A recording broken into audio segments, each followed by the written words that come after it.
Winter descends on the deciduous forests of southern Canada, and the fabled car enthusiasts have heard a whisper of a fun all-wheel drive solution for the snowy months.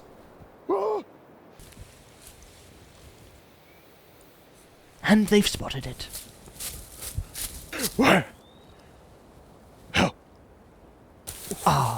Teamwork.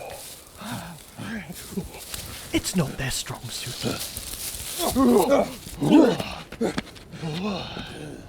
The badge says Lotus, but confusion fills the air.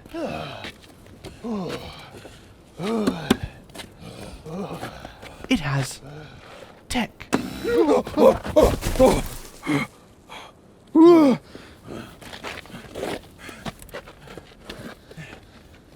It's rather large and heavy.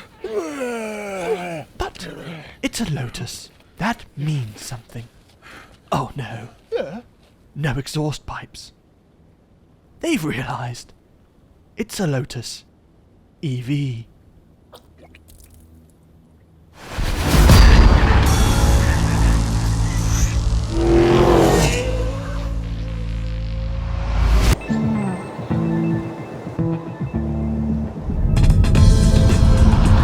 You're watching Throttle House. I'm Thomas. And I'm James. And this is the Lotus Eletre.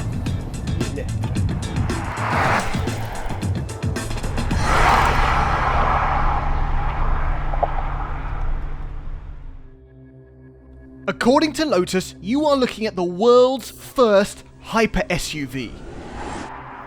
$150,000 US price tag, 905 horsepower, a 2-speed transmission, fast charging, and 304 miles of range. From the company that for the last few decades has specialised in hand-built, mid-engined, lightweight, gas-powered sports cars made in Britain, comes a machine-built, dual-motor, 5,800-pound electric SUV from China. With the help of the Eletre and its other electric offerings, Lotus wants to go from being a company that sold 100,000 cars in the last 70 years to one that sells 100,000 a year from now on, thanks to its new factory. And specifically, that factory is in Wuhan, and that's because Lotus know that if something originates there, it's gonna catch on around the world. No, you can't make that joke. You can't. No, that's not a thing. What joke? Well, you kind of implied. I haven't implied anything, just market research. Well, What are you implying? nothing. None. Good. Not a thing. Anyway, this is a Lotus, apparently, because it has a badge on it that It is. says Lotus. Yeah. Lotus have said that this SUV thing carefully and respectfully evolves their knowledge of suspension and chassis tuning. Good. Yeah. We'll find out. There should be no issue then.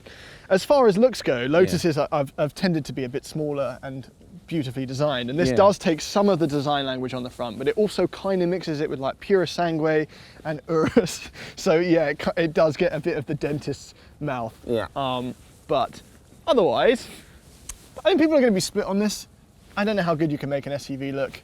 I don't mind it the way, I think it's kind of funky. Yeah, it's cool. Our sound engineer Harrison said that it looks like a Kia through a kaleidoscope, which is a particular burn, and but yeah. Maybe not though, maybe that's just what Kia's needed. Is a little bit of kaleidoscope, maybe some LSD. Carved by air. But it's not the most slippery. It's not as slippery as a Model X or a Lucid Gravity. Right. It's kind of funky though. There's lots of like spots for the air to go through. Well, it has a frunk. So not bad. Packaging. Not bad. Yeah. This has the extended carbon fiber package going on. So there is a lot of carbon fiber. Yeah, literally carbon fiber. There's carbon fiber in the wheel wells, carbon fiber here, carbon fiber on the front. Yeah. And that therefore, makes it so light, sub 6,000 pounds. Yeah. They brought it right down to like Elise level. Yeah. It's a little bit shorter than an Urus. It's a little bit longer than a Model X, even though it's only 2 rows. Yeah. And it has these 23-inch wheels that are... They look like they've been pre-curbed. Oh, because of this? Because of this little design here. Well, they're diamond cut. They're quite beautiful. I think they're quite... The wheels are great, but they do look pre-curbed. Yeah. No, listen, this is a cool-looking SUV. The color... Yeah, as far as making a statement, so this is Kaimu Grey. That's a weird way to say primer. The primer stuff is getting quite popular. Yeah, a lot of the cars we're reviewing are in that. Yeah. I looked it up though, because I thought maybe it has some crazy meaning. Yeah. Does it? In Hawaiian, Okay. it means a gathering at the sea. Wow. But I don't know if it's supposed to be Hawaiian. In Chinese, Yeah. it means to open. Yeah. And in Japanese, it means pleasant, comfortable, agreeable. And in Portuguese, it means vagina. No, that's the Hyundai Kona. Oh, right. Kona, Yeah. not Kaimu. Right. Okay. Yeah. Can we drive it? Yeah. Okay, let's do it.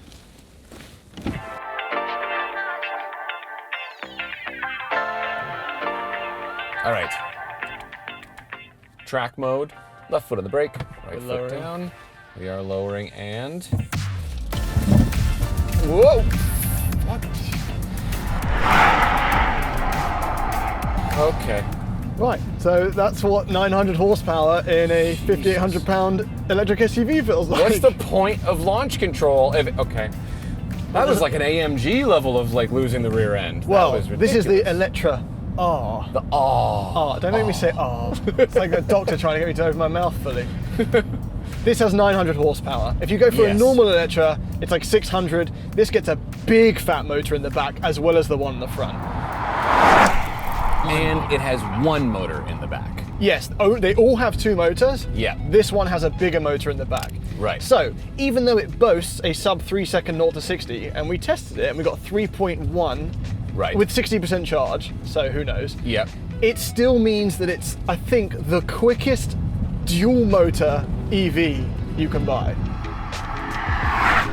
Right, that's a very specific thing, but I know what they're saying. Yeah. Yeah. The problem with dual motor is that there's only one motor in the rear. With a tri-motor, there's one on each wheel. Yes. So the advantage of that is that it can act like a limited slip differential and do active torque vectoring, pushing one wheel in a corner. Yeah. This one can't. Yeah, this has brake-based torque vectoring. Right. Okay, so why don't you put us out of track mode, because this is quite a harsh ride. It is actually very bouncy in this mode, but that's Yeah. okay. It's not stiff, it's just there doesn't feel like there's that much travel. Okay, so let's just go to sport mode. Okay. Should calm it down a little bit, right? Yeah. And when you do that, this feels like every single other sporty EV SUV that I've ever driven. It feels as good as the best of them. Sure, absolutely, no question. Yeah. It's definitely a very sharp vehicle. But weirdly, when you put your foot down, it doesn't rip your skin off in terms of power. It builds the power. It builds the power. Yeah. Like foot down right now, and then it starts to... They obviously tried to simulate an old naturally It's aspirated definitely engine. quick. We do have paddles, but this one only does drive modes, and this one turns the regen up and down. But it doesn't go all the way to one pedal driving, which is a bit weird. Why not, if you have options, why not make that one of the options? Yeah, fair enough. But it does feel really good for the drive modes. It's quite a nice click. Oh, Quite a nice I can click. feel it from here. If only it was changing gears and a transmission attached to a supercharged V6, attached to a Lotus Emira. Yeah, fair enough. They've had fun visually here. This is based on Unreal Engine, the same stuff Yeah. that underlies the Hummer EV and stuff. Right. So the graphics are fun, but there's no crazy sounds going on. Visually though, from the driver's seat, you've got a little head-up display, you've Yep. got that gauge cluster, Yep. which kind of tells you all you need. I really like this gauge cluster, actually. It's not obscurated. No, it's not obfuscated either. I don't know what either of those words mean exactly, but I feel like this is exactly what I would do were I to design a digital gauge cluster. It doesn't need to be any bigger than that, and it's perfectly integrated into the dash. And it has rear wheel steer, which means that is super easy. Can we wait? Oh.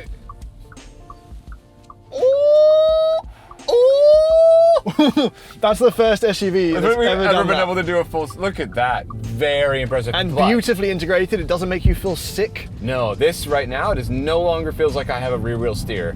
It feels perfectly agile. And the steering is, I would say, just as sharp or sharper than any other EV SUV I've been in. Yeah. Not a whole lot of feedback, but that's just kind of the name of the game when you have that much weight. So you might have noticed when we were walking around this car, there were some extra little bits and bobs Yep. On the sides that look like sort of tow hook, differently shaped tow hook releases. Yes, exactly. But that's not that. That is LiDAR, because they've tried to future-proof this car. It will one day be, I've heard this lie somewhere else, capable of fully autonomous level 4 driving. Right. So when you activate the LiDAR, those body color bits recess and out come cameras, and as it does on the front as well, and it even has a self-cleaning thing. Make sure that they're always crystal clear. Yeah, the one on the back kind of looks like it's having a bad time though. It's like badly programmed. It pops out a bit, tries to spray, then pops out further, and then sprays and misses. Speaking of the back, I actually like the way it looks from the rear a lot. Well, it's got that split spoiler look. It's cool, which actually is a similar design to these two pieces here, I think, intentionally. Yeah, it's also got an active spoiler, which is surprisingly loud. It really hear There aren't many yeah. sounds going on in this car. No. So when it closes and opens, it just goes. Yeah. Which I guess is a cool sound, because at least it's the sport thing moving and Yeah. not something bad. Every single Eletre has air suspension. Yep. This one has the active anti-roll bars. The 48 volt anti-roll. Yeah, which, by the way, right now, like, this is a road that was throwing us all over the place. Yeah, in the Lexus my TX. head is barely moving. Yeah, the Lexus TX was the last SUV we were in that had active anti-roll bars. And then I should be able to dive into the corner. Careful, careful. Oh, yeah, no, it'll do it. Yeah. This feels, from the passenger seat, this feels very agile right now. This is driving definitely better is. than a BMW iX. This is like I-Pace. Yes, it is better than an iX for sure. It's I would say potentially even beyond Jaguar I-Pace. Yeah, which would definitely make more. this the best handling electric SUV. It's definitely got more communication than the iPace as well, right? Like I'm a bit white-knuckled after that. But no, I went through there super quick. It was like really, yeah. really quick. But you know what? There's a lot more in the car, so the performance is definitely there. Yeah. It doesn't exactly feel like, an extruded aluminum chassis Lotus Elise. No, right? and Doesn't really have that vibe. I read earlier articles about this, and they were apparently targeting 2,000 kilograms, which is like 40-something hundred pounds. They were targeting it for the curb weight. Okay. Didn't happen. Didn't even manage. No. But the beauty of adding weight Yeah. is that it allows itself a lot of luxuries. Especially on the inside. And park. Okay. So, something you've been looking at for a few minutes is this interior, and we've said nothing. And yet, it is the first cabin in a long time that I have wanted to make love to. Kaimu might as well be Kona, because Yeah, great. I can't get over. Do you want me to leave you alone with the interior of this car? I'm just saying, there's many different shapes of holes. I'd say that one's probably for you, though. I'll take it. Okay, fine, fair enough. I don't think we can leave any of that in the video. No. Anyway, I think that this is a very, very, very, very, very nice interior. That's 6. This is like, we talk about the price a lot, and whether the price is worthy of the performance or the exterior looks, but this is 100% $150,000 interior. It is, yeah. And the fact you can get this basically for cheaper if you don't go for the R. Yeah. So this screen pops out when the car starts. It's a bit of a gimmick, because when it's folded away, there's no extra utility that you have. I was going to say, this is where everything is. Yeah. Dare I say, too much is. Yeah, ergonomically and for actual, usability, the There's interior. some serious issues in here. Yeah, it's not perfect. But before we get to that, Yeah. the design. So you've got this beautiful, almost piece of art going across here. Like in a Rolls Royce, that would have some fancy name and be $10,000. Yeah, it would be called like the something gallery. And It could be a gallery, yeah, it's a gallery. Yeah. And yet on this, it's just it's so not Lotus. None of this feels like I'm describing a Lotus. No, none of this makes any sense. So this is the gold interior. It has the interior carbon fiber pack. It's got gold accents and stitching everywhere. The KEF audio, which is 23 speakers. Really good. It not only does it sound fantastic, it looks brilliant. It looks. I'm afraid I'm going to break these little fins though, as I can actually have access to them. Don't touch it. No, okay. Don't touch it. Speaking of the gold, I like all the gold accents, with the exception, these look great, but for some reason the ones in the steering wheel, that plastic look, it almost looks cheap. Like Yeah. it like reminds me of like the gold that I would have on like a 90s Batman action figure. I see. It's like- I agree. The steering wheel gold, not the best version of Golf. It's the gold leaf that you get on a steak that you're paying way too much for. Yeah, Yeah. except that's real and this isn't. This though is beautiful. This wood. Yeah. Well, I'm not sure if it's real wood, Or but some sort of vegan composite. Yeah, So yeah, you but can. So these are the Napa leather seats. So they've done some vegan stuff. Yeah. There's an alternative option is they used not vegan leather but offcuts from the fashion industry to form the seats. So it's part of the reduce, reuse, recycle. It's the reuse part. okay. So it's a stage before recycle. All right, well that's Which I pretty kinda fancy. like. Yeah. To release the glove compartment, it is Over that, here for some reason. which is it's okay. And it goes back up powered automatically. No, it doesn't. No, it doesn't. No, okay. it doesn't. But at least the volume, there's a knob to adjust There's it. no knob. There's no knob to adjust There's no it. knob. You've got it's this that. for the volume, or you can go up here Yeah. and change it here. And this is really slow. And this doesn't let you do it if you're like reversing or anything. So Yeah. if you're a normal person, and for some reason we are programmed when we put a car into reverse to turn the music down. you just have to turn the music down because you're reversing. Or when you get to your location and you're trying to find out what house Yeah. it is, you're like, I can't see won't- because the sound. Yeah, you can't do it Doesn't quickly. make any sense. But the gauge cluster, as we said, is right in front of you and thin and easy. It's cool. I really like this. I think it's I get nice. my own one as a passenger. I don't quite know how to say this, but Jim Croce. Jim Grim Crochet. Jim Crochet, Jim Croce. If Jim you know how his name... Croce. Yeah. I think. Jim Croce. I think. What a legend, though. And what a song. Anyway, I think this is a very comfortable interior. I think it's a very well-built interior. I think it's incredibly solid feeling. Like there's hardly any creaks to anything that I can find, right? yeah. You can really push on it. And there is a pièce de résistance. I've lost it now because the screen is too complicated. Let's figure this out. How do I get, okay, so we go to settings. Here we are. So we've already gone to vehicle. We're in vehicle. And then you've got the intelligent glass roof. All right, are you ready for this? Because I've seen some cool stuff with like with Magic Sky makes it darker. Electrochromatic. Electrochromatic roofs, right? It's like on a Boeing So I think 777. this is that. But it's different because it doesn't just darken, assuming... No, you're in no. yeah, There we go. Assuming that you can use this thing, you just swipe it. You just swipe it. You just swipe it. You just swipe it. You just swipe it. You just swipe it to here, and then it becomes foggy. That is, yeah. Isn't that cool? Why is fog good versus dark? Oh, it's very British though. Just it's foggy? like the Moors. Right. Yeah. So it's also, I feel like China gets a bit foggy as well. It does. It's True. smoggy, Yeah. So it's true to both countries. But I think that is absolutely excellent, and it's Yeah. just so cool to watch it happen. But I can't because I have to focus full on and making this work. So at least this screen's been working better than the rear screen. There is a lovely little rear square screen back here where you can adjust sound and There it seats is. and stuff. And that has been even more misbehaving. It Yeah. just decides suddenly when it wants to understand that my finger's there. Yeah. Obviously, this is a passenger vehicle. Yeah. Lotus also have the Amaya, which is a sedan, and Yeah, then there's some yeah. sort of two-seater thing coming. But this is incredibly spacious in the rear. It is. As an EV should have. It hasn't got a transmission tunnel, so it's very comfortable. Well, it's got like a transmission bump, No, right? it's just where the carpet was. It's like a Yeah, it's pretty flat. You're right. It's got USB-C back here. Yeah. Plenty of legroom, spacious. Now there is a bit of a bump. It is a bit happy to see us. It's like a little. But like it's knocked its head. Yeah. Little bit of a bump, but otherwise very spacious. It's nice. It really is nice in here. And even on the back of our seats, there's just like this beautiful piece of carbon fiber with a gold trim, Yep. which has a gap, which you can, if you want, mess with the driver. If you want, you shouldn't, but if Yeah. you want. Anyway, I think that all of this is very nice, and I assume that this will be updated over time, hopefully, right? Yeah. Because it needs to be. It does need it. Yeah. When they do like 5G updates, does it also like can it grow things? Like could it grow a volume knob down I here? don't think so. I think if they just increase the speed of that volume, I'd be fine. That would be probably okay. Yeah. Yeah, I think there are a few ergonomic and user experience things that could be upgraded. And if they were, I want to say that this is the most beautiful and best interior of any SUV I've ever been in. That's pretty bold. Well, it's pretty expensive.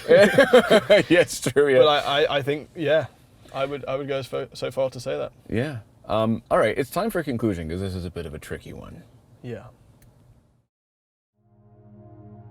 Putting a badge on something doesn't make it so. The Eletre is a Lotus in the same way that an Aston Martin F1 car is a beer. Nothing about this vehicle bears any resemblance to any Lotus we've ever touched or seen or driven or dreamt of. Is it the world's first hyper SUV, as Lotus say? Well, considering there are SUVs out there that are more exciting or quicker or have better range or just don't do a weird corgi butt wiggle thing on some of its launches, then no. It can't possibly be the world's first hyper SUV, not even by price, which is higher than most of its electric competitors.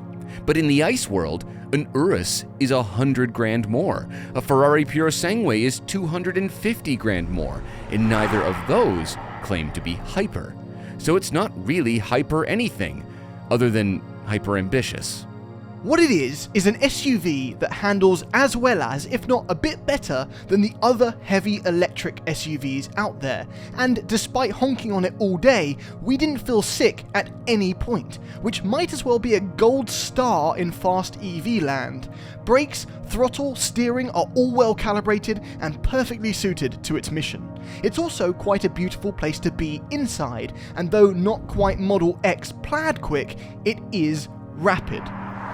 All of this suggests that the incoming Lotus Emira sedan could quite easily be the Taycan rival that it's slated to be. Still, that may not earn the forgiveness of Lotus fans everywhere who think that these electric creations out of China are sacrilege. Thankfully, for those that still want handmade Lotai from Britain, the team in Hethel is still putting in the work on the actual Lotus sports cars. And if you can get over that the Eletre is just a competent EV SUV that's cosplaying as a Lotus, it's pretty solid, and I think it could even put Wuhan on the map. James, do you actually not know? What are you talking about, Thomas? I'm getting real tired of this. Thanks for watching.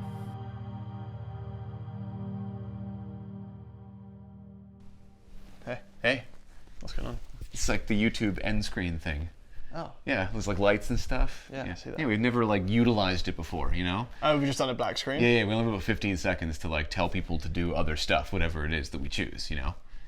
Ah, okay, that's Yeah. pretty cool. Yeah. How long's it been? Well, it's been probably about 15 seconds, so we'll have to do it on the next one. Yeah.